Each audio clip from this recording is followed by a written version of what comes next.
Jangan takut dengan hari yang sederhana. Oleh Muhammad Hamzah Harun, Ruqyah Hati Institut Ruhani, Makassar. Tidak semua hari diisi dengan hal besar. Tidak selalu ada pencapaian yang bisa dibanggakan, atau momen yang terasa luar biasa.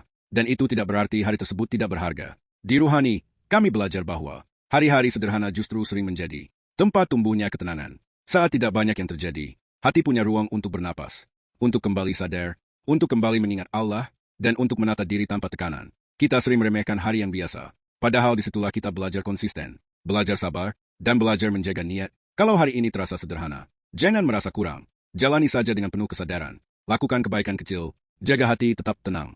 Dekatkan diri kepada Allah, karena hidup tidak selalu tentang momen besar yang terlihat, tetapi tentang bagaimana kita menjalani hari-hari biasa, dengan hati yang tetap hidup, dan seringkali, justru dari hari yang sederhana itulah, Allah menumbuhkan kebaikan yang besar di dalam jiwa. Makassar, Jumat, 17 April 2926.